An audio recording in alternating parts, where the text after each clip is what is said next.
I am back. It's been a little while since I did one of these review, reaction videos, whatever the heck you want to call them. Life has got in the way, so I'm a little bit behind where I want to be with regards to videos on the YouTube channel, but I am catching up, so I'm not going to spend too much time talking about what I've not done. I'm going to crack on and get this video done for you. So one of the films that I've checked out this week is a film called Bodysnatch.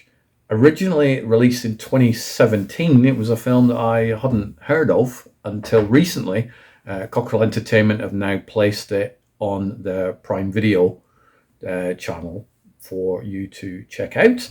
So I will put the links in the show notes, and I will, you'll see some details throughout this video. A little bit rusty with these videos, so if I do make a few audible fluffs, please do forgive me. But I will get there. I'll probably try and fix a few of them up during the editing process, but maybe a few verbal typos slip through. So yep, Cockerel Entertainment have done quite a few films, and I've sort of gravitated towards them to get my video store fix, which I will talk about that in a few seconds.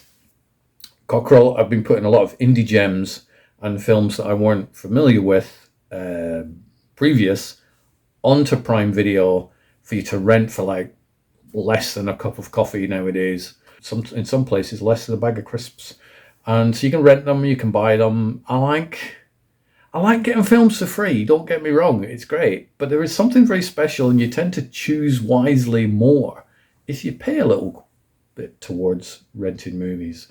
And I think it's nice to sort of give something back to film companies. So I have no issue once a month, once every 6 weeks, or whenever I feel like it. Got a few extra pennies in my pocket. I'm like, you know what? I'm going to throw some money at an indie gem. I'm going to sit down and watch it. So far, Cockerel haven't steered me wrong.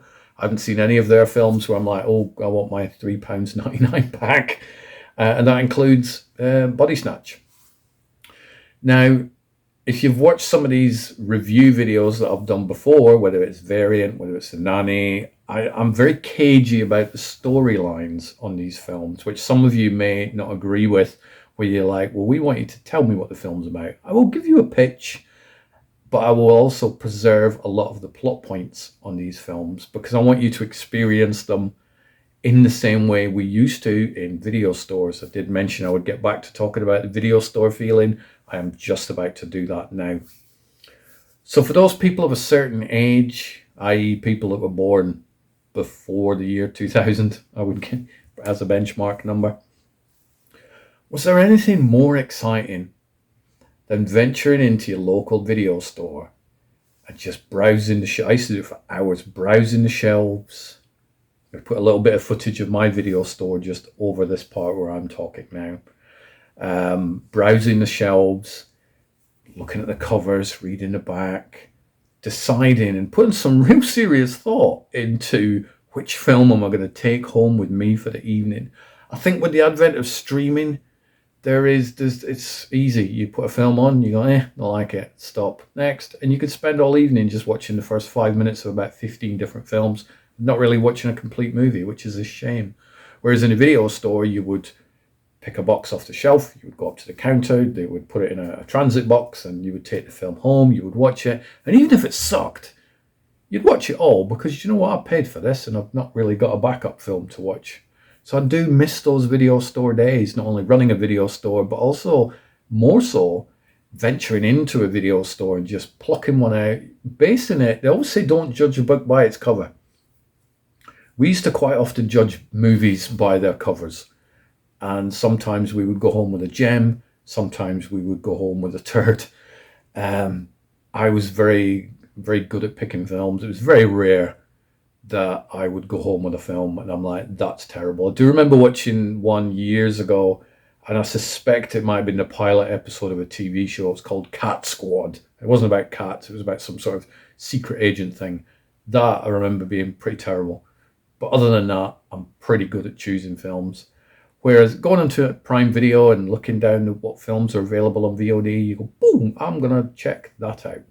So Bodysnatch got my attention for a couple of reasons. One, very flashy cover art, as you can see. I'm putting it on the screen here. But two, it also says from the creators of Final Destination. Now that used to be a tactic that studios used to use. You from the same studio that brought you Die Hard, and you're like, well, that film that I'm watching is nothing like Die Hard, but it just so happens to be made by Fox. It was a thing that happened, and so when I saw the creators of Final Destination, I'm like, is it though? Because the Final Destination has been made by a lot of people. So I sort of, once I'd finished watching Bodysnatch, and I will get onto my thoughts on that film in a minute, I decided to delve into, is it from the creators of Final Destination? The answer is yes, it is. There's quite a lengthy list of producers. I think there's like 7 or 8 producers on Bodysnatch.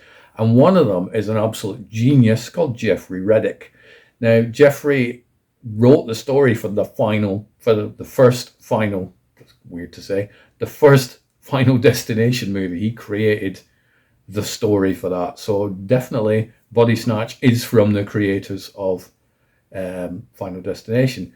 Jeffrey didn't write Bodysnatch, but he produced it and his name's on the credits. So technically, yes, it is indeed from the producers or from the creators of Final Destination. Jeffrey then went on to do various other movies. There's one I wrote down which is called Don't Look Back, which Jeffrey wrote in 2020. It was released in 2020. Seek that film out. That's really good. I watched that back in 2020. I really like it. Big fan of Jeffrey's work. So when I saw that Jeffrey was involved in Bodysnatch, I'm like, thumbs up from me. I like that guy. Bodysnatch is one of those films, and I'd written it, or my written review basically said, if you are the sort of person who goes into every movie that you watch looking for like the perfect editing, the perfect cinematography, everything needs to be believable. And that's not to say that Bodysnatch has imperfect cinematography, imperfect editing or anything like that. It's just there is a certain thing nowadays where people have to go into a movie and go, everything must be perfect. This film must change my life. If it isn't perfect and it doesn't change my life, then it sucks and I'm going to burn it to the ground. I hate that mentality. And this is a mentality from people who clearly didn't venture into video stores back in the 80s or 90s or early 2000s. Because not every film was perfect or looked like a $250 million studio thing. Films can just be fun. They can just be an entertaining 80 or 90-minute break from reality. And my God, was Bodysnatch an absolute break from reality and just short of an hour and a half's worth of fun. I loved it. I will admit I wasn't sure what sort of film I was going to watch, because it starts off and we meet Officer Marcus, who's an American police officer, uniformed police officer, and he seems to be.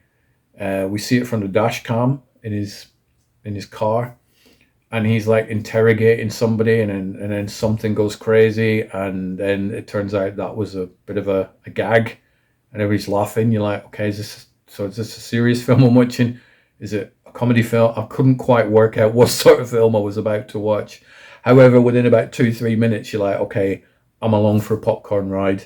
This is going to be a popcorn snacks, and I'm just going to be laughing along with the movie. I'm not going to be laughing at the movie. I'm going to be laughing with it, because this film knows exactly what it is.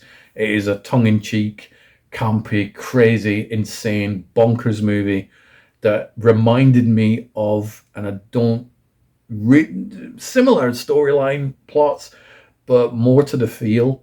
If anybody remembers the Dolph Lundgren film Dark Angel, I come in peace, you go in pieces, that type of movie, or The Hidden, which featured a young Kyle MacLachlan, where it's all like face huggers and aliens and just weird zany insanity going on. Bodysnatch is that sort of movie. It's not a super high budget movie. I don't think it would work if it was, because it would lose some of its charm. It would lose some of the fun, and it would lose some of the cheesiness, which, my God, yes, this film is very, very cheesy, but it knows it's cheesy. This isn't accidentally cheesy, where somebody's set out to make The English Patient, and then it turns out they've made Bodysnatch. I would highly suspect that the filmmakers knew exactly what they had. They've crafted it together, and it is an absolute gem of of a horror slash sci-fi slash comedy, everything, I think in the wrong eyes. I think if the wrong person watches it, they'll be like, well, that editing's not very good, and look at that special effect. It doesn't look great. So what? This film, it is what it is, and it works the way it works. I think if you threw 300 million or 200 million at this and remade it, yes, it would look more polished, wouldn't be half as much fun. It'll be interesting to see what the new Toxic Avenger does. And maybe that's a similar comparison. Some of the Trauma stuff that came out years ago. You watch the Trauma stuff, you're like, effects are a bit ropey, dialogue's a little bit cheesy in places, but we don't care. We know what we get from the Trauma movies, and I would think Bodysnatch would be a perfect addition, I think, to some of the Trauma films. So with this new Toxic Avenger film, which has had a lot bigger budget, does it lose the charm of the original film? I suspect it does, but I haven't seen it yet, so I can't comment on that. But I wouldn't want to see a bigger budget version of Bodysnatch. I love the version of Bodysnatch that I saw. Crazy, insane, obviously far-fetched, because you'll know that when you watch it. But if you are the sort of person who used to love going into video stores back in the 80s and 90s and just going, oh, I'll pick Critters 3 or whatever, go home, you watch it and you liked it, you'll have an absolute blast with Bodysnatch. The cast are having a blast. The film's fine. I laughed my ass off quite a few times at some of the silliness. I laughed along with the film, not at the film. I think it's a great evening's entertainment. And so if you do miss the video store days, 2 thumbs up, go back and venture into the old video store territory and treat yourself to Bodysnatch. I will put the link where you can purchase it. And to be honest, I could see myself going back a whole bunch of times and rewatching this film. I think it's the perfect film to get some friends around, put your feet up, get some snacks, big KFC or 4-pack of beers or whatever the hell you drink, pizzas, that perfect pizza movie, and just treat yourself, because life's too damn serious sometimes, and people need to stop going into movies expecting everything to be like Gandhi or Out of Africa or something like that. Sometimes we just need a dumb arse film that's got aliens in it and people are running for their lives. There's one line of dialogue, just to sum the movie up, where our 3 main characters, Steve, Jeremy, and Emma, are like going, oh my God, they're trying to quiet us. They're trying to silence us because of everything we know. And one of the characters turns, he's like, we literally know nothing. So that type of movie, it's great. Treat yourself. I'm glad I did.